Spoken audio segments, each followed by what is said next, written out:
Olá, bem-vindos ao canal Software Mental. Eu sou Luciano Vicenzi e esta é a série Reflexões, um espaço nesse canal para um bate-papo entre eu e você, visando expandir nossas fronteiras mentais para que sejamos cada vez mais protagonistas da nossa própria história. Este canal conta com patrocínio e apoio técnico da Atena Media. O canal Software Mental conta com 2 séries de conteúdo, as entrevistas com convidados especiais e a série Reflexões, onde você é minha convidada, meu convidado. Estamos aqui na série sobre liderança na prática, né? A série Cara a Tapa, e este é o nosso 4º episódio. No episódio anterior, nós conversamos um pouco aí sobre fontes de poder e como é que o líder mais antenado ele pode usar essas fontes de poder de uma forma mais lúcida, mais inteligente, para buscar melhores resultados aí em relação ao desenvolvimento da sua liderança ou seu poder de influência junto à sua equipe. E hoje, dando sequência a essa temática, vamos falar justamente sobre o fator motivação da equipe, que aspectos que o líder precisa estar atentos para cada vez mais provocar a motivação do seu time, diferenciando que seja satisfação de motivação. Parecem sinônimos, mas do ponto de vista da gestão não é bem assim. Vamos ver por que isso acontece. Importante a gente lembrar, quando a gente fala do tema motivação, a questão, por exemplo, das publicações das melhores empresas para se trabalhar. Hoje em dia a gente tem várias publicações, inclusive por, às vezes, segmento, por tipo de atividade, e isso se dá justamente porque os pesquisadores da motivação humana já perceberam que empresas onde o indivíduo se sente mais engajado, mais motivado, essas empresas possuem um resultado bem melhor do ponto de vista financeiro e até mesmo do ponto de vista legal, porque mesmo havendo às vezes algum tipo de problema na empresa, quando o funcionário se sente motivado e engajado, ele tende a não processar se der algum problema, ou ele tende a não ir para a justiça trabalhista em caso de algum desligamento, em função justamente da maior identidade que ele possuía com aquela organização. Então, hoje em dia se busca tanto esses guias aí, embora haja empresas que tentam forçar a barra aí por uma questão de marketing, na prática o que interessa mais para a gente aqui é justamente aquele ambiente onde o funcionário consegue dar o seu melhor, né? Por quê? Porque quando estamos felizes, quando estamos satisfeitos, produzimos mais e melhor, e isso faz com que nós tenhamos maiores possibilidades de alcançar os nossos objetivos coletivamente.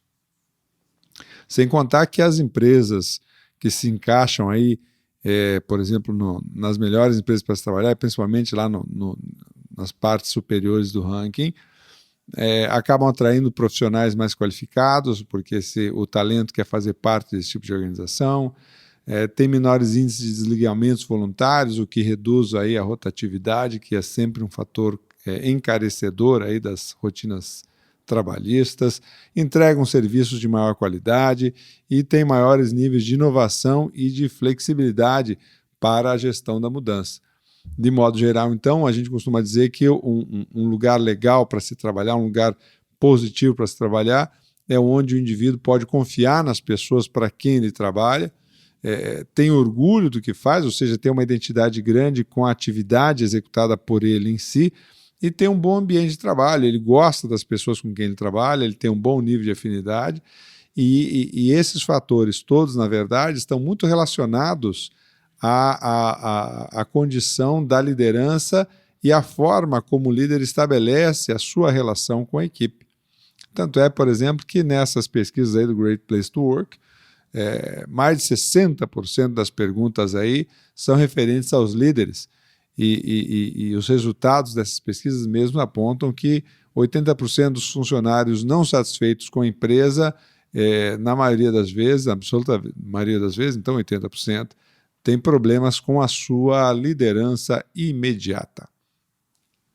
Então, é um desafio para as empresas buscar criar esse ambiente mais favorável, mais motivador? Sim, mas fundamentalmente é o líder imediato que faz a grande diferença. Isso porque esse líder imediato é o cara do dia a dia, presidente da empresa, o cara vê lá, sei lá, um dia na vida, na morte, lá um dia da convenção, da festa da empresa no final do ano, e etc. Mas o cara do dia a dia ali, que é o líder imediato, esse tem muita interferência na forma como esse liderado se porta no dia a dia e se motiva no dia a dia.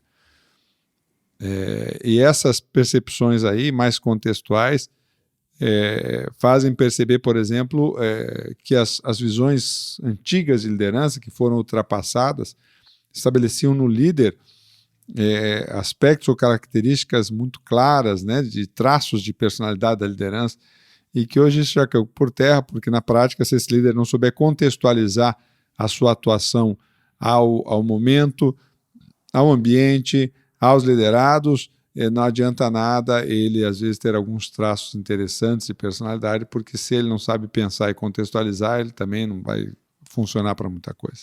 Funciona num lugar e não funciona no outro. E às vezes é isso que a gente vê, né? O cara, ele funciona bem numa empresa e você leva ele para outra empresa e ele não funciona bem porque ele não sabe se adaptar ao novo contexto, não sabe se adaptar à nova realidade, não consegue pensar e entender essa nova realidade para escolher como ele vai se portar, como ele vai atuar para envolver o time na atividade e criar essa sinergia, criar esse sentido, essa direção de trabalho mais unificada que tem um impacto sempre muito significativo aí nas ações do time, né?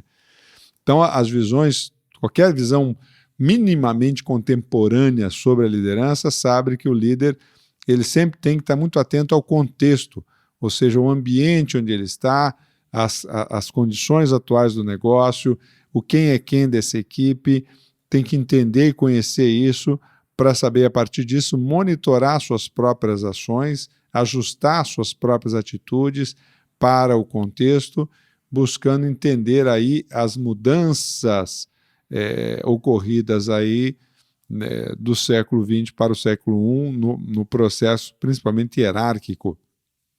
Nós vimos lá no século XX, por exemplo, um século muito pautado na verticalidade das relações, manda quem pode, obedece quem tem juízo, e no século XXI a gente vê uma horizontalidade dessas relações, onde então, na verdade, existem atividades diferentes, com responsabilidades diferentes, mas as pessoas se veem mais como iguais nessa história toda. E isso, obviamente, vai requerer do líder maiores habilidades de comunicação, melhor capacidade de estabelecer bons relacionamentos com as pessoas e identificar os fatores motivacionais de cada funcionário para procurar ajudar a provocar essa motivação. Então, resumindo, líder tem que gostar de gente. Se você não gosta de gente, procure outra coisa para fazer, porque a tua condição de liderança vai ser muito limitada pela sua inabilidade ao lidar com pessoas. Essa história que gente é complicada, bom, e daí? Você tem que saber entender e ter motivação, você sim ter a sua motivação para lidar com pessoas e para desenvolver pessoas, porque todo líder fundamentalmente é um desenvolvedor de pessoas. Nós vamos falar isso um pouco mais à frente aí. E aí a gente tem que separar então o que é a atuação direta do líder do ambiente da empresa, né? O que é do ambiente da empresa a gente costuma chamar de fatores de satisfação. E aqui que entra aquela diferença entre satisfação e motivação. Satisfação diz respeito à relação do indivíduo com o ambiente de trabalho e não necessariamente com o trabalho em si. Então entra, por exemplo, questões de benefícios, políticas e regras que cada dia mais vão sendo sacudidas por novas relações de trabalho, novos tipos de relações de trabalho. Os relacionamentos que há dentro da empresa, se há um ambiente mais tenso, mais conflitivo, mais cheio de silos organizacionais, ou se é um ambiente mais fluido na comunicação, nos processos de tomada de decisão. As condições de trabalho em si, se ele tem as ferramentas, se ele tem acesso à informação, se ele tem as condições necessárias e adequadas para que ele possa produzir bem. E a questão do salário. Salário é fator de satisfação, é diferente do que muita gente pensa, do senso comum. Salário não é fator de motivação.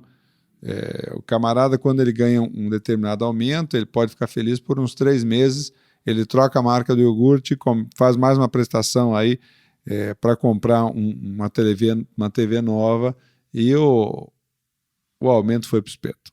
Então, 3 meses ele até acha bacana que ele está ganhando mais. Depois disso ele já se acostuma, sobe o nível de vida, não quer voltar ao nível anterior e aquilo se dá como dado. Ou seja, ele já não aceita mais voltar para trás.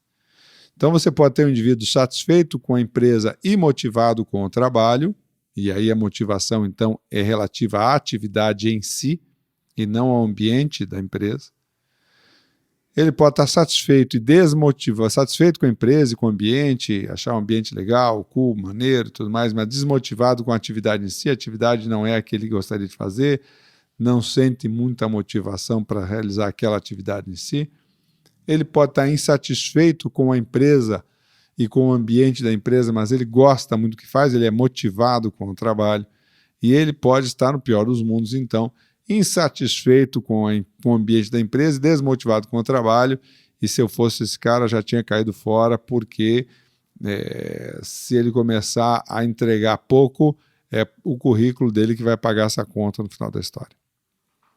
Então, melhor é cair fora antes, fazendo entregas de bom nível, para que não só saia com as portas abertas, como saia com um bom reconhecimento aí para novas oportunidades de mercado. Mas então, o que diz respeito à motivação em si? Algumas características, e todas elas têm relação com o trabalho de liderança, por isso aquele líder que ele diz que a equipe dele não é comprometida, ele está dando um tiro no pé, está dando um sorvetão na testa, porque na prática esse é um problema dele, é um problema de liderança. E como é que ele pode fazer então para provocar mais a motivação do seu time? Ele pode tornar o trabalho mais interessante, verificando com a pessoa como é que ela gosta ou se sente melhor fazendo o trabalho, né? Definindo então o que, mas não definindo o como. Quando o líder consegue passar para o liderado as oportunidades de crescimento que ele pode ter tanto na carreira quanto na própria empresa. O reconhecimento, por exemplo, hoje existem pesquisas bastante interessantes, tem um livro chamado Princípio do Reconhecimento, que mostra claramente os ganhos muito maiores das empresas que têm o reconhecimento como prática, daquelas empresas que acham que o cara acertar não é mais que obrigação e fala sempre com ele só quando ele erra. E aí que vem aquelas histórias da conversa na salinha, já sabe que o pau vai comer. Então, quando o funcionário ele é mais reconhecido com mais frequência naquilo que ele faz, ele consegue produzir mais, a empresa consegue ter um resultado muito melhor, seja no capital investido, seja nos ativos, ou seja na margem operacional. As pesquisas são claras mostrando que o sistema de reconhecimento bem feito, e isso tem relação direta com a liderança também, tem um impacto muito grande na produtividade da equipe. Você também pode melhorar essa motivação do seu time, aumentando o nível de responsabilidade, ou seja, mostrando que você confia nele para ele assumir novas responsabilidades, maiores responsabilidades, e isso é um sinal que ele está se desenvolvendo e sendo reconhecido nas suas competências dentro da organização. Você pode fazer isso aumentando, por exemplo, o nível de desafios ou envolvendo mais ele na tomada de decisão, trazendo mais ele para os momentos de decisão, onde se possa, então, discutir melhor aí o que vamos fazer ou como vamos fazer para chegar aos resultados que queremos. Tá bem? Então, algumas conclusões que a gente chega dessa conversa: a motivação, ela está extremamente relacionada e é de responsabilidade das lideranças. As políticas chamadas de satisfação, elas muitas vezes recebem o nome de higiênicas porque elas são básicas, elas são insuficientes para provocar motivação, mas eventualmente aí um ambiente legal, um ambiente cool, e é nisso que às vezes algumas empresas se enganam, que acham que só colocando aí uma mesa de pebolim ou de ping-pong ou de sinuca é o suficiente para deixar os funcionários motivados. Não é, tem muito mais coisa que isso. Mas você criar um ambiente mais favorável, isso pode ajudar bastante, até mesmo no processo de motivação em algum momento. E a necessidade de enriquecer os cargos e dar um maior poder aí às equipes para trabalhar, isso se torna fundamental, né? A motivação humana no âmbito profissional, normalmente perpassa antigamente perpassava 3 aspectos, hoje são 4. Antigamente era preocupação ou com a função atual, o cara gostava muito daquilo que fazia na função atual, então ele estava motivado, ou o cara via claramente uma perspectiva de carreira e ele estava muito motivado com isso, ou o que o emprego, o que o trabalho fornecia a ele tinha um impacto bem satisfatório na vida familiar e ele se motivava em função disso, do que ele poderia oferecer à família a partir disso. Hoje em dia isso já é um pouco revisado, esses conceitos, porque entra muito o sentido de propósito como uma coisa muito forte, né?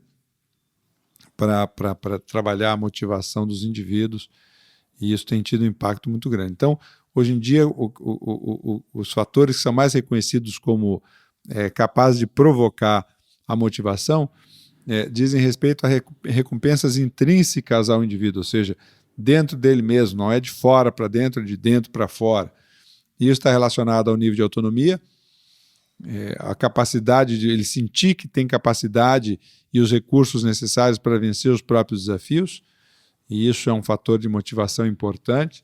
Se ele acha que ele não tem os recursos ou as capacidades necessárias para vencer os próprios desafios, ele tende a dar uma brochada geral.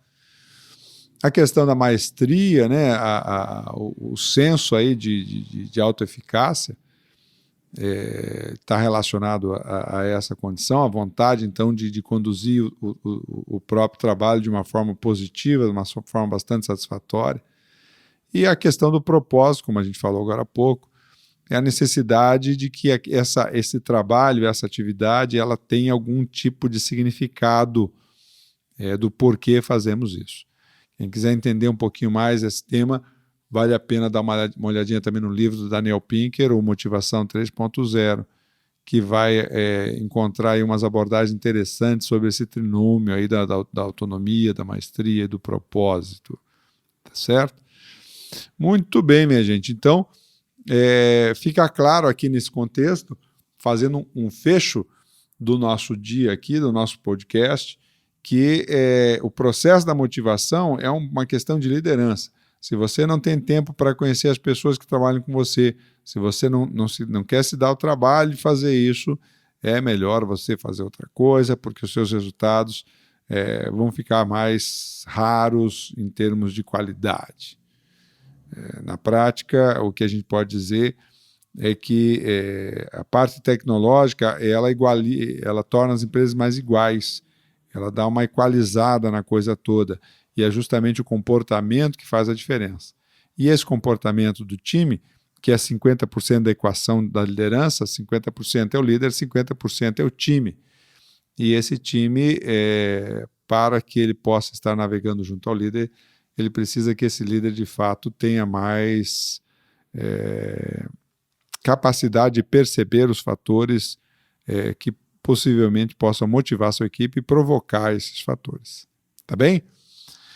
Muito bem, estamos chegando aí ao final de mais um episódio do nosso podcast, série Reflexões. Por que tratamos desses temas aqui no canal Software Mental? Porque confiamos que o mundo é um cenário de oportunidades para quem expande as suas fronteiras mentais e você merece aproveitar essas oportunidades. Entre no nosso site www.softwaremental.com.br, lá você tem uma série de conteúdos ao seu dispor, e curta aí a gente aí no YouTube, nas redes sociais, nas plataformas mundiais que a gente divulga o nosso podcast, nos ajude a divulgar o podcast. Tá bem? Um abraço, até o próximo. Tchau.